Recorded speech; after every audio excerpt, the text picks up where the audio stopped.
You are listening to the Horse Radio Network, part of the Equine Network family. What a beautiful day for horses in the morning. You are listening to the #1 horse podcast in the world. Here's your entertaining look at the horse world and the people in it.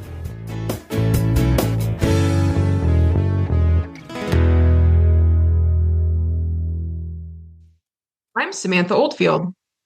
And I'm Christy Landwehr, and you are listening to this special monthly NRHA episode of Horses in the Morning on the Horse Radio Network for this Thursday, September 11th, 2025. Good morning, Horse World. In this National Reining Horse Association episode, listen in as the 2025 Run for a Million Champion Arnaud Girinon and the Open Shootout Champion Andrea Fappani talk about their horses, their runs, and their journeys in the sport of reining.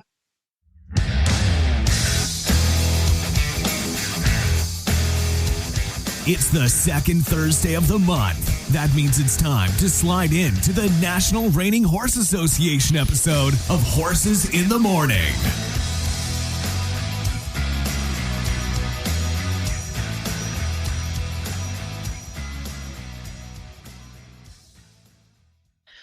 So, Sam, you just got back from an amazing trip. Can you tell our listeners a little bit more about the event in Germany that is all horse? Yes, absolutely. So Americana takes place in Friedrichshafen, Germany, and it has been there for the last 2 years, or last two runnings of it, I should say. Prior to that is in Augsburg. This event is touted as the largest Western fair in Europe. And I believe it. There were thousands of people there. It's a 5-day long event that has an incredible trade show. I mean, massive trade show. And it includes an equine competition, which showcases reining, cow horse, ranch riding, and cutting events, all Western disciplines. And NRHA is fortunate that the show management has included NRHA approved reining classes at this event. And they actually do a go round and finals for the open and non-pro ancillary classes, with the finals taking place in the evening programs of the fair, which for NRHA is rare. We typically only have one go round, which means one run in the ancillary classes. So it's a fun and unique event. Their arena held over 3,300 people and was completely sold out the night of the Reining Open Finals, which for me is it was an amazing atmosphere and a wonderful way to showcase our sport to thousands of folks who may not have been introduced to it previously. Our trade show booth did very well, and we captured several new members and also assisted folks who were interested in reining and finding local professionals through our website under the professionals page. So overall, really a great success for us, an incredible opportunity to grow our sport. And if you've not been previously, I recommend going at least once. It was so much fun. It happens once every other year. So the next version is in 2027, and it's slated to be held on September 1st through the 5th. Okay, now I want to go really badly. That sounds fantastic. It was amazing. I mean, it was just an environment that was second to none in terms of a Western fair. It was great. Wow. Okay. So now I'm going to ask you about something else that's coming up soon. It's called the Youth World Reining Cup. Can you let our listeners know what that is and when that is taking place? Yes, absolutely. So this event was the idea of Joao Marcos. He's a huge believer that the youth are the future of reining. And of course, we all stand behind that notion. And this event is called the World Youth Reining Cup. It is an event that's a one-run event. One youth from each country are invited to participate in this event, and they catch ride their horse. That means the horse is unfamiliar to them. They draw it out of a grouping of horses, and then they ride it in the show. And this year's event is slated to be held in Rome, Italy, at the incredible Elementa Ranch, owned by Maria Cecilia Fiorucci. It's just a couple of weeks away on September 22nd through the 27th. And this year, we have approximately 26 countries participating. During the school year a little bit, so it's a little tough for some of them to get out of class, we'll say, but we're hoping to have a good number of countries participating, about 26, and we're super excited. It's a lot of fun, and it's a great way to see the future of reining.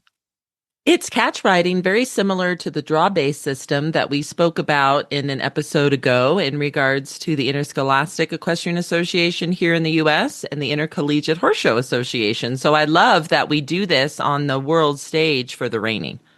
Yes, exactly. You're exactly correct. It's the same kind of system. All the horses are donated by individuals, and all of their names get put in essentially a bucket, and the youth draws out their horse. So they have no idea who it will be before they arrive. They have a day or two to get familiar with them because reining is a high level competition. We do want to make sure there's safety involved. So they do get a day or two to get involved with the horse. But then, yep, they have one run to participate in the competition. And it's so exciting. It's really cool.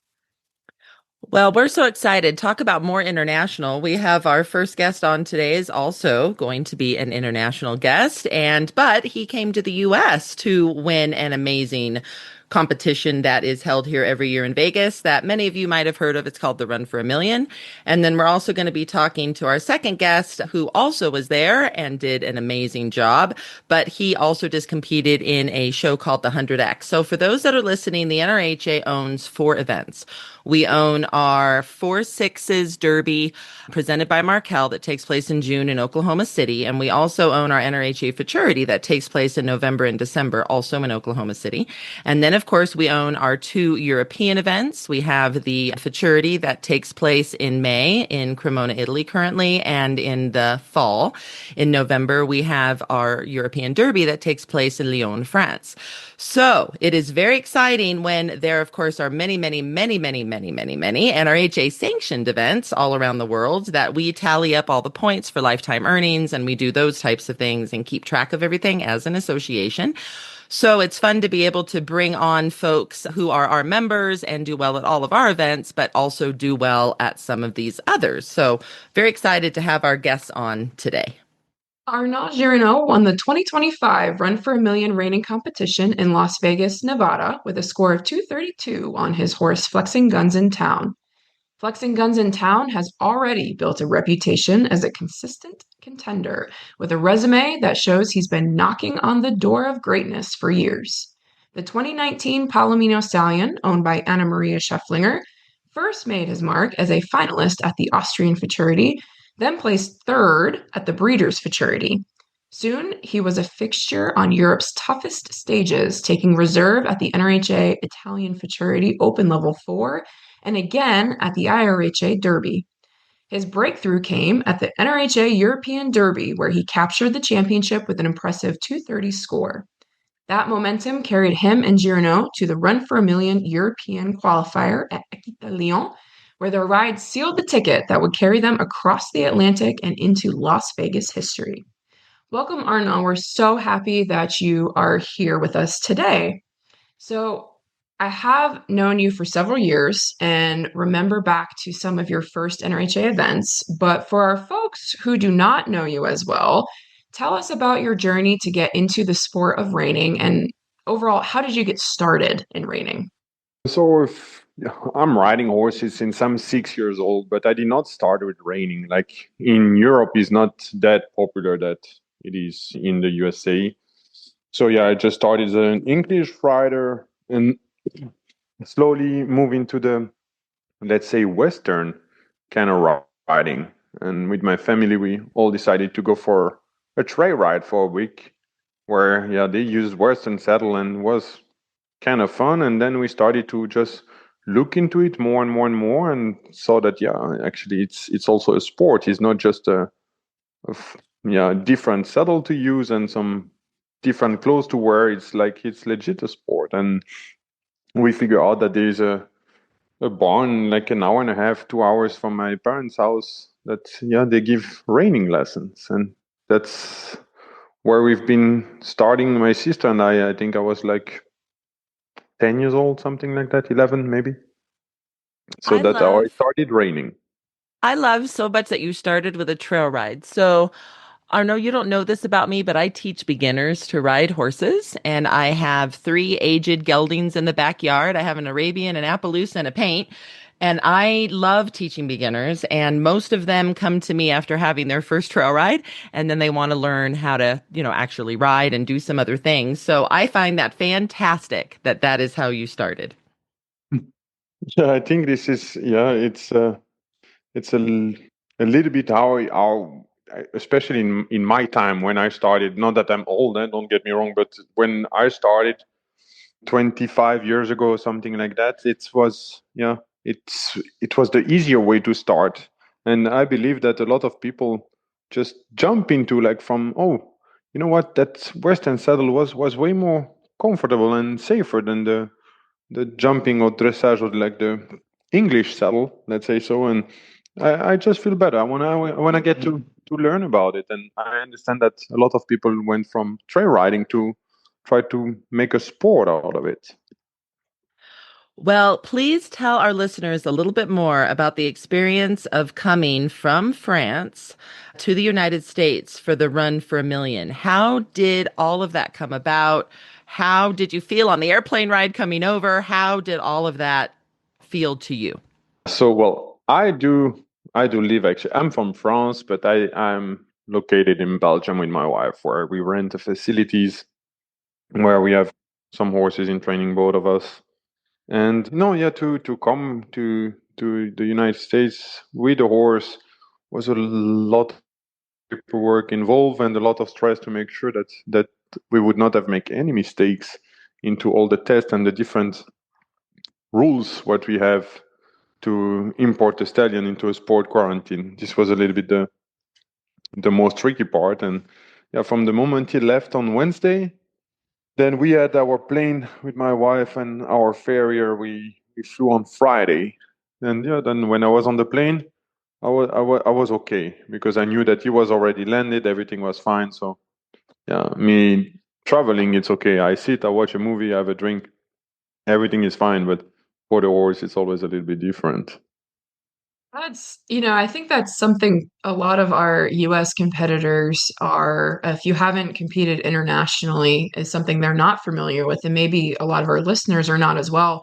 That for you, yes, the event was very stressful, of course, participating, but the actual stress came from just making sure the horse got there and making sure all the paperwork is filled out, making sure his flight was well, making sure all the tests came back fine, the quarantine went fine. I think a lot of folks may not be aware that when horses fly back and forth, there is a quarantine period. There's a lot of paperwork involved. You need passports, all of the things. And that is actually quite a stressful part, not just competing in the event. So considering you went through all of that there and back and then competed in the event and then of course took the championship home, I think that's huge. I think that's amazing. No, yeah, for the people, they don't know it. Like, in my opinion, it's way more stressful to organize all this than the horse show itself, because the horse show, yeah, maybe our horse show are not that big that what you guys have over there, but we still go from one horse show to the next. And since we came back from Vegas, we went already to one, and I'm going away again this weekend. We move again for the Belgium futurity. So we just go from show to show. And for us, going to a show, getting a horse ready, of course, the Run for a Million is the biggest you can ever have. But to get a horse ready for a show it's just getting a horse ready for a show. They just have to be as focused as you want and everything.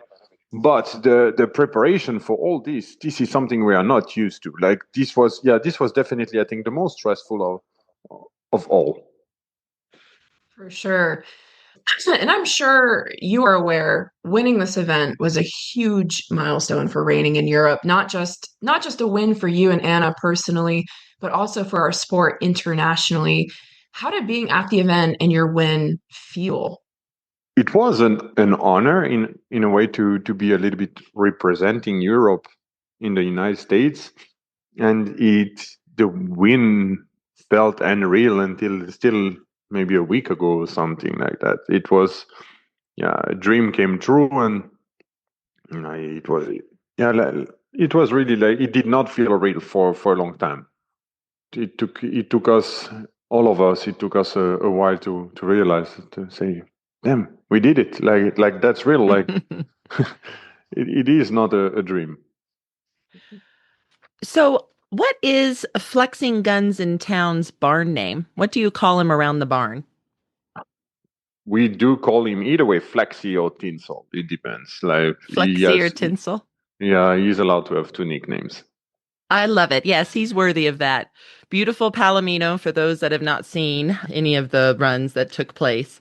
So, what are some of your plans for this horse in the future? What else is Tinsel going to be doing? And then also, while you're on with us, give us some of the other horses and owners and some of the other things that are up and coming in your future. So yeah, Flexi is actually now, he just was started again today. So we are the 9th of September. Yeah, it's the 9th today. So he had over 3 weeks of rest where he went a lot in the pasture, enjoy a little bit his time when grazing and enjoy the sun. So this was pretty cool, especially after those, yeah, almost 10 days in Vegas where we are pretty much locked inside. I think it was cool for him to just see the light of the sun every day and go enjoy to roll in the dirt.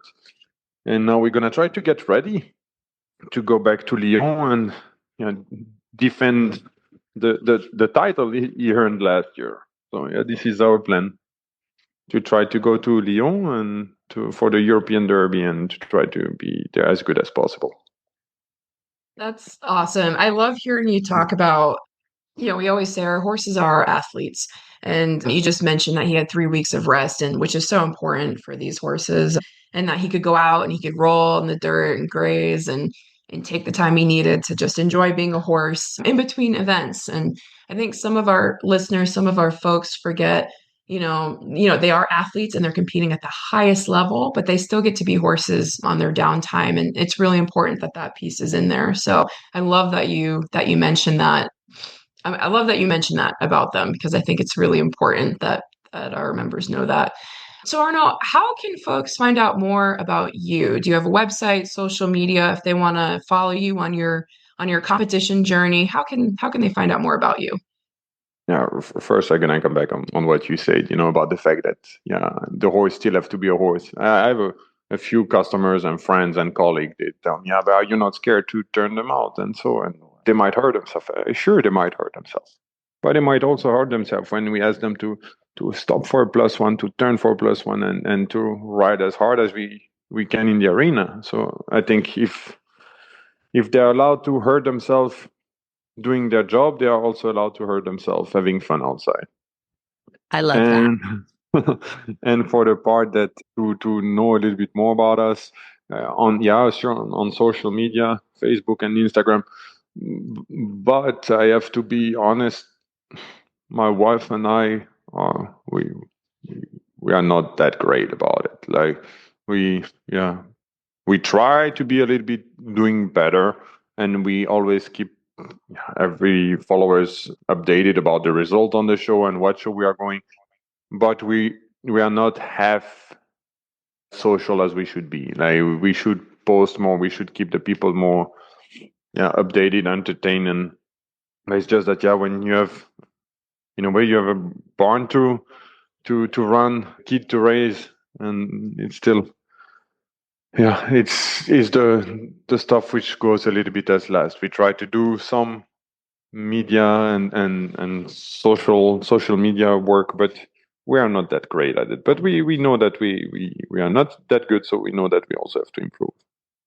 Well, and I'll tell you, people can also go on the NRHA Facebook and Instagram and see everything that we just spoke about with Flexi and all that fabulous run that occurred. And there are others covering you. If you just Google your name right now and your horse's name, you're everywhere. So just keep on winning. And I think the social media world will take care of you. You'll be just fine. I'm going to try to do that. But that was very insane. Like I think I never had my phone burning that much that after that Saturday 16 in the evening. Like this was insane. My phone went out of battery in 1 hour or something. Like that's awesome. I think there was one point that Sam asked about a little bit how did I feel about the European sport, a little bit about that win. I'm really happy about it, and I think it's really important in a way that sometimes I think Europe is not enough seen into the reining world, and I really hope that in a way that championship open some eyes into the European continent, because I think we have some great horses, some great horse trainers, some great non-pro and owners.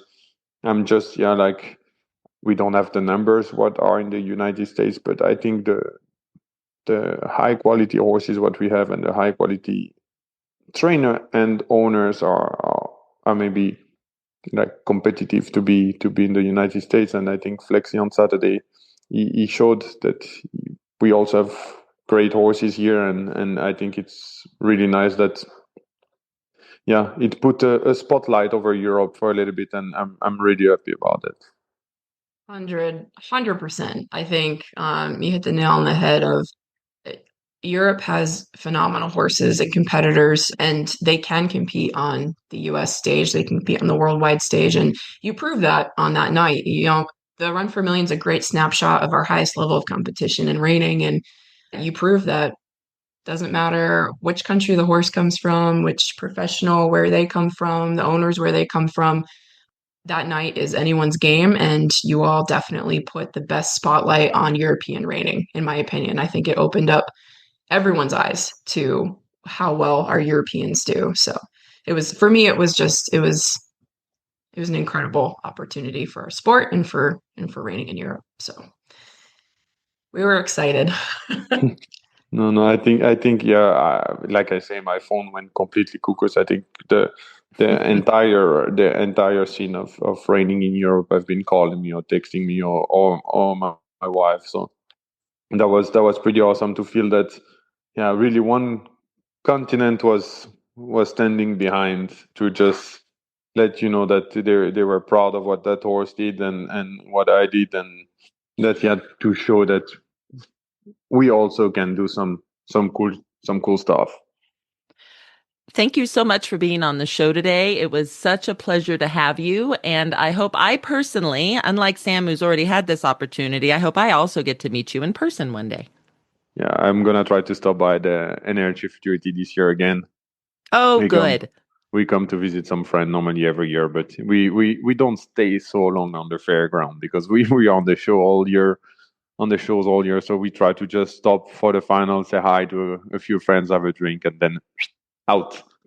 Yes, I understand. I will definitely stop in the office. Sounds good. Thank you again. Thank you very much for having me. Born and raised in Italy, Andrea Fappani followed his dream of becoming one of the all-time leading trainers in reining worldwide. His focus and his passion for excellence not only made him the youngest NRHA Million Dollar rider, but has put him at the top of the charts as a teacher, a clinician, and an advocate of pursuing exceptional horsemanship. He has been on the Yellowstone series as well as The Last Cowboy.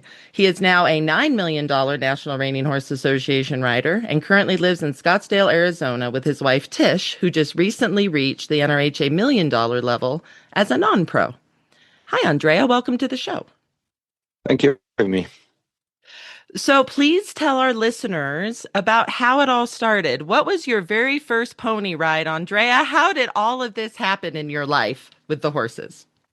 Oh, as always, when I hear other people's stories, it's a long process to get where I'm at today, obviously. But it really started just like a lot of other people, just like you said, one pony ride, pretty much. It was I was 4 years old. I grew up on a dairy farm, and at the time, my dad and my mom, they both were into horses early on. They rode a little bit, nothing professionally or nothing in competition, but they just enjoyed the animals. We obviously had a lot of animals on the farm, and I think my dad wanted to get me started with horses just to later on maybe keep me out of trouble and keep something on the farm that we could join together and enjoy together. So basically, just got a pony and just started trail riding. My dad got himself a little bit of bigger horse, and we just trail rode for the first couple of years.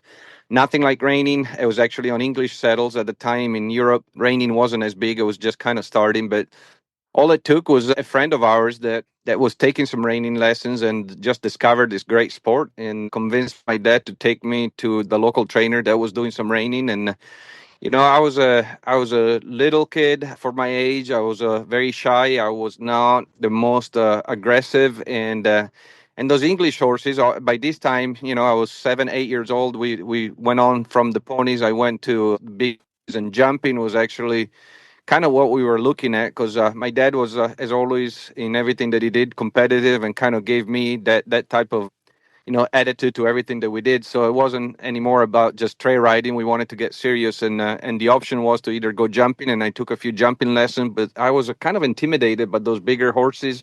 They were strong. You always had to keep a lot of contact on their face, and I don't know. I enjoyed it, but it definitely was something that at some point scared me a little bit. And then I took that first reining lesson, and that changed everything. But I basically told my dad, "This is what I want to do." I loved the feeling of having a horse on a loose rein to where it wasn't going anywhere unless I pushed him. And then obviously, like everybody else, is that first feeling when you say whoa and you have that slide. I'll never forget it. And it's what hooked me up 30 years ago or plus years ago. And I still enjoy today. It's just a feeling you can't describe unless you do it. And that's what I told my dad. I don't know what it is about these quarter horses, but I love their attitude. They're giving me confidence, and I love the feeling that I had. And then it basically grew from there. I stayed in Italy until I was 17, and then I moved to the States. In between that, my dad was always very open to sending me and learning. I basically spent a lot of time with a lot of trainers in Italy at that time. A lot of the guys that are here today were over there training. Tom McCutcheon, Dwayne Latimer, Dean Latimer, Jim Kaiser, Don Boyd. A lot of those guys were working for Italians that had bought horses and took them to Italy. So I had the advantage early on from when I was 13, 14, 15. I spent a lot of time with all those guys and just tried to soak it in and learn as much as I could. And then I started coming to the States on summer breaks. I went to Craig Johnson. I went to Tim McQuay. So I always had a good opportunity to go learn. And that was the main thing that my dad always told me. If you're going to do it seriously, you got to keep learning and try to become the best that you can be. And through those years, I just learned the love of the reining, but more in general of the horsemanship. And obviously I fell in love with the United States. I knew that I wanted to come here and live here early on. It was a big transition from when I finished high school. I started college just to kind of keep my parents happy, because that was kind of what I was supposed to do. But I knew that my love was into horses, and pretty soon I decided to open up to my parents and tell them that I wanted to pursue this love and really see if I could make it happen. And that's when I came to the States when I was 18, and then basically never went back, just stayed here. Wow, that's an incredible journey and story. And I love that you hit on that you spent a lot of time working with other trainers and soaking in information and basically dedicating your life to learning to become a more involved and better rider each day. And I think some people don't realize how much dedication that actually takes and how much time that takes. So I love that you hit on that and that you started from an early age. And a lot of our folks, we've known you as living in the US for a long time, but we were recently at the NRHA European Futurity in Cremona, Italy, where you took the Open Level 4 Championship on Haas, owned by Nancy Wheeler and Jimmy Nichols, with a 225.5. And that for me was a lot of fun to see you back with some of our Italians who knew you when you were first getting started in reining, and they had a great time catching up with you. And that for me was really cool to see, just as the international liaison with NRHA, because I've always known you living in the States. That experience was such a great example of the right horse in the right event. So can you tell our listeners, how do you know that a horse will do well in reining when you first start riding them, and which event to put them into? Yeah, I mean, obviously, like you mentioned, it was a great experience going back. I had not been back competing in years, and for the simple reason that the sport have come a long, long way in Europe. I think the top riders over there, just like I think one of your guests was Arnaud, that showed exactly to everybody, to the whole world, that a top rider, doesn't matter where he's at nowadays, they can compete at the highest level and win an excellent show like the Run for the Million. So I always want to feel prepared. Obviously, you never plan on winning a show. You're trying to do the best that you can. But I always wanted to feel prepared. So I always told myself, if I'm ever going to go back, I want to do it kind of on my own terms. I'm not just going to borrow a horse. If it's a horse that I feel that has a shot of being a very competitive, then I would love to do it. And everything kind of fell into place with Haas, between the horse, the owners, myself, the horse show and the facility. Everything just kind of fell into place. Something that you're hoping it's going to work, but definitely you never know until you do it. So it was an excellent experience. And going to your question, as I always refer myself as a horseman. Then my trade is reining, but I would like to think that hopefully I can train a horse to do anything I can set my mind to, because it's more about the language between a rider and a horse and that relationship with the horse. Then the event becomes second. So for me, when I start a colt, I have the privilege nowadays, after all these many years, that people send me horses that are exceptionally bred. So you're hoping that they have that natural talent in them to be a reiner when it goes back generations of parents and grandparents and great grandparents that have been excellent at the sport. I would say that 75-80% of the time you come out with an individual that naturally has the talent to do it, but you still have to bring it out on him. And the challenge for me, it's always been the mind of the horse. How do I get this horse to enjoy his job, to want to do his job, and not me just training him to do his job? And that becomes the challenge and what draws me to it year after year. It's a cycle for us horse trainers, because you spend 2 years on a horse and you develop them, and then they become derby horses, which in our sport they're 4-year-olds and older. And then it becomes kind of a routine for them. You're training them to keep going, and the longevity and keeping them healthy. But what I really enjoy is developing that young mind.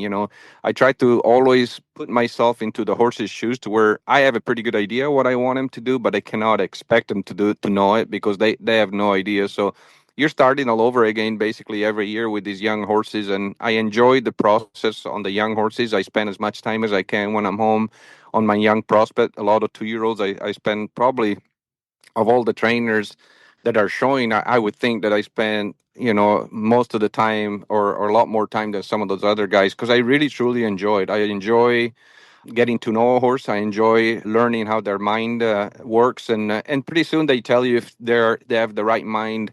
Like I said, talent-wise, physically, most of my horses can be reiners, but there's a lot of them that will tell you, can I be a young reiner? Can I be a futurity horse? Or am I going to be more of a derby horse? And that just becomes something that you're going to find out with experience. Basically, a horse will tell me how much they can handle. I only want to train a horse that has a mind ready to be trained on, that it's an open mind, it's relaxed, and it's ready to absorb.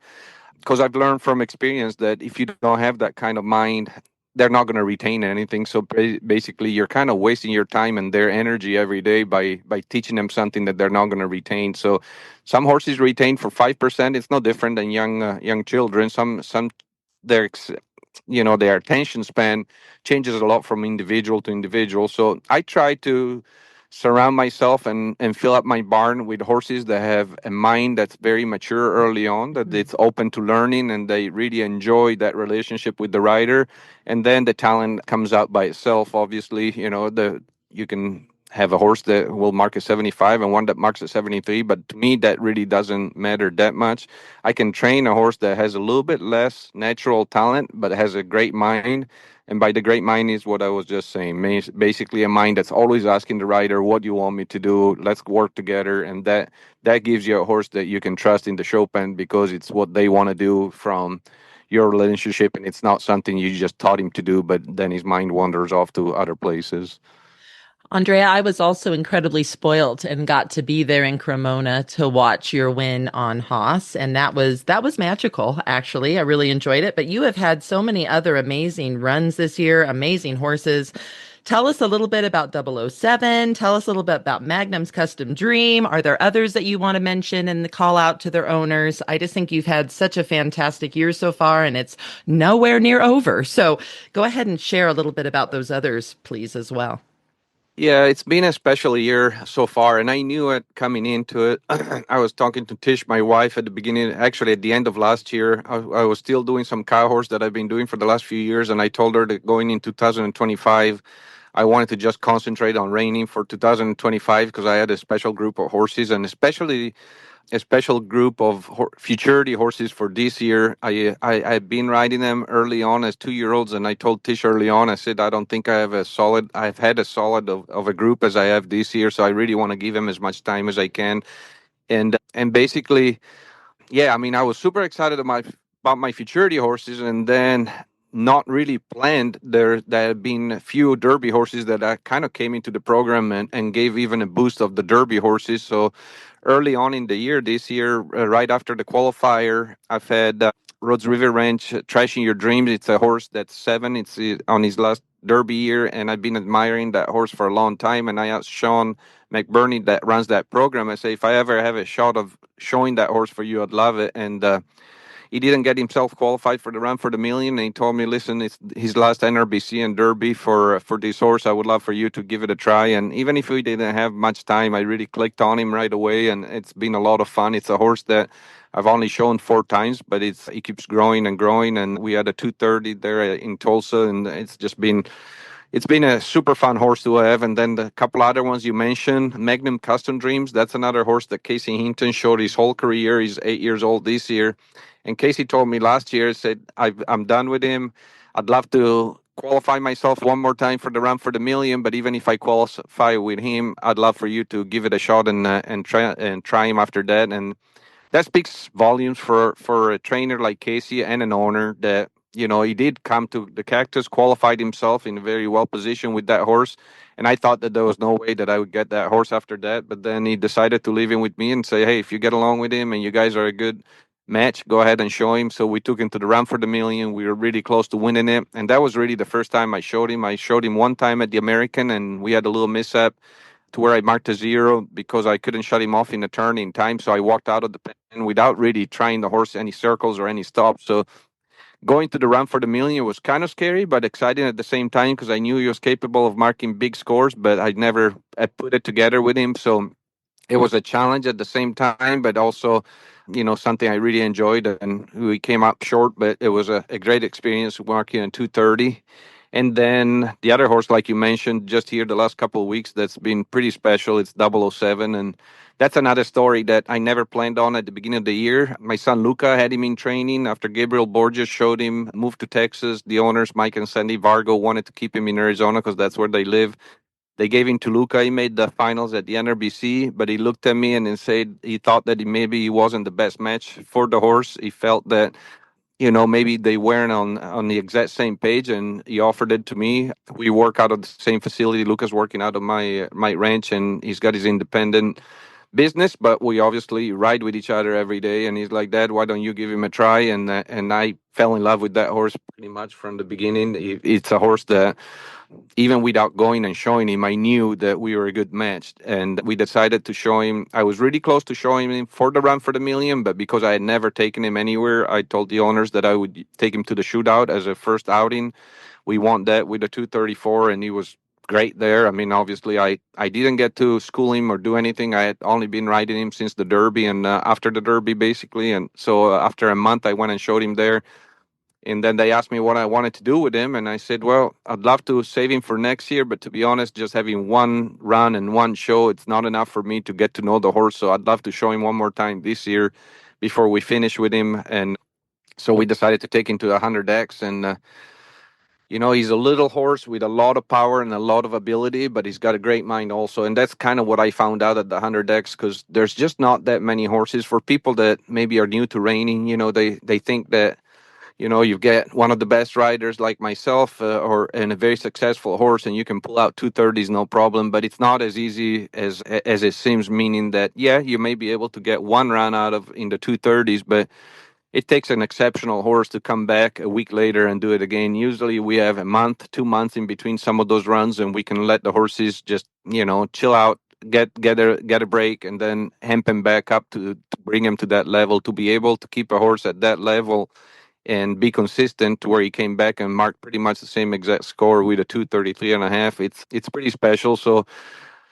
for me, it just gives me even more incentives to keep going. And because I sometimes when you've done it for years after years and you wonder, when is enough? When you just keep asking yourself, the older you get in your career, you're asking, is it enough? Is it not enough? But then you get a horse like 007 that tells you, well, obviously there's a reason why I keep doing this, because I love it. And I haven't reached myself. I don't think I've reached my potential as a horseman, as a trainer yet. I keep learning from these horses, and these horses keep getting so much better that it just gives you that push to keep going, because you never know who's the next one that's going to come in the barn. So, yeah, I mean, obviously the owners are amazing because they give me the trust to basically kind of line out the career of these horses, and that speaks volumes for, obviously what the trust that they have in our program. And every horse is different. Just like I said, on a horse like 007. He's 6 coming 7 next year. It'll be his last year as Derby horse. So I really want to concentrate on the big ones for next year, but some younger horses I show more just because they need to develop. There's a couple of Derby horses that I showed earlier this year that I felt they needed to go to the show pen more and more just to get more experience. So, every horse is different, and having the customers behind it and the owners of these horses that give you the freedom to develop these horses, it's crucial to be successful, I think. Wow. That was awesome, Andrea. Thank you for talking us through that, because there's so many good points you hit on that a lot of folks who are maybe not in the reining world, or maybe they are and they don't realize you just hit on. I marked some words down as you were talking because I think they're key words. You were talking about collaboration between trainers. I think that's something that's, I don't know if it's unique to reining, but it's definitely something special about our sport.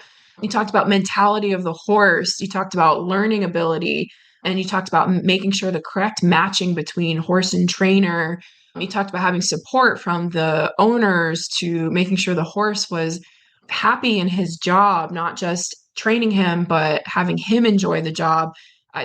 I could go on and on, honestly, but I won't, because you talked through it all really well. And even to add to it, for example, let's use 007. He's a horse that a lot of people are asking to breed mares to. So, the trainers, the owners, the vet that's going to collect him, we all work together to try to do the right thing for the horse and try to be successful at everything. It's kind of hard. So you're always trying to navigate that. So as a trainer, you can't concentrate on just your training. You got to really have an open mind to everything. So Sandy, the owner of Argo, asked me, okay, we have a lot of requests. We got to put into quarantine for 60 days to approve the semen to go to Europe, Australia, and Mexico.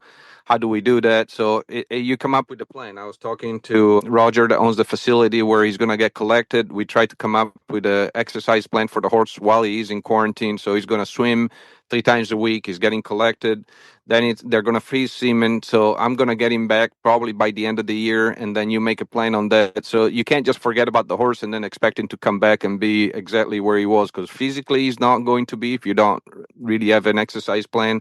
And even mentally, like a lot of these stallions that are still showing and they're getting collected, it's very challenging for them because you're asking them on one day to get collected. They've got to be as we call them study, but basically show as much testosterone as they can. They need to have all that libido so that their semen count and their sperm count is really high. And then the next day you're asking them to be as docile as they need to be and in training and all that. So, we have techniques that work for everything. Like I never collect my stallions on my ranch. I want them to know the difference, that when they go to a stallion station, they can be that type of horse. And then when they come back, they need to come back to the training facility. And most of the horses, they understand that difference after a few times that you do it. They understand. I never have the same person that's going to groom them for me to go train, go in the stall when they go to the stallion station. There's always a different person that usually never touches them when they're coming into training, so that they learn the difference between one person and the other. So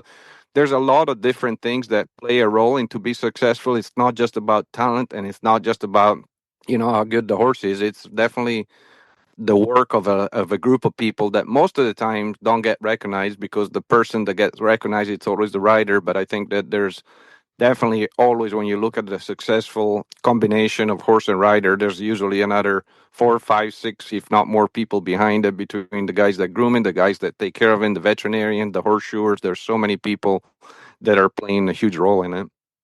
It's so true. So true. It takes a village, as they say, to make something that incredible happen. And I love you give credit to your team, because it does. It takes a village. It's not just the trainer. It's not just the horse. It's everyone that's behind them, helping them get to that moment. And so many good things that you just mentioned. And I love that our listeners are getting the chance to hear this from you, because you are our highest $1 million rider. Obviously, you've shown us through this podcast, you've shown us how much work and time it takes to get to that level. It's dedication, but it's also having the support of a village behind you, making it happen. Some of our listeners may be interested in getting started in reining. Do you have any advice for them on where they should go to source a trainer, or do you have a program to help those folks get started? Yeah, I mean, I do a lot of consulting, so they can definitely reach out to me, and I know a lot of other top trainers do it. I always say go to the person that you look up. It doesn't matter if you're wanting to learn to train, or if you're just wanting to own a horse, or if you're wanting to just be involved in the industry in some other role. But if you look up to a person or you see a program that from the outside looking in looks like something you would love to be part of one day, go and talk to that person, because we're always very open to help people coming into the industry. We're not, sometimes the best time it's not during the horse shows just because we're so busy. But I think that if everybody now has either a website or context, so if you contact us in between horse shows, we're more than open to give you suggestions.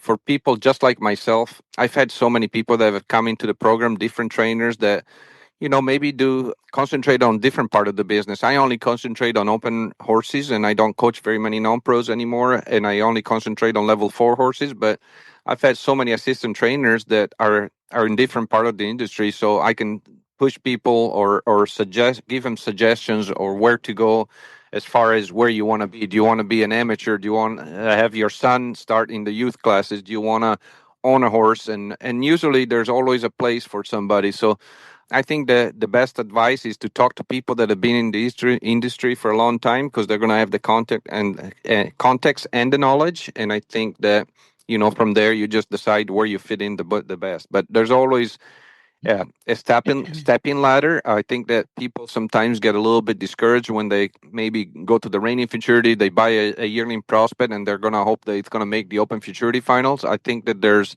ways to get in to where you're going to learn more about the business, and really it's not about just going and showing. It's the love of the horse. If you enjoy the process, it's going to be something that you're going to love forever. If you're just coming in with the expectations to go in and have a great horse to go win, sometimes you get disappointed, because even myself and the type of horses and owners that I have, there's a lot of times that most of the times it doesn't work compared to the times that you're going to go win. So we do it because we love it, and we do it because we love our horses and the process. And then, if you win one day, it's a cherry on top, but it's not why we do it. Andrea, how can folks find out more about you and your program? What is some social media, website? How do they find you?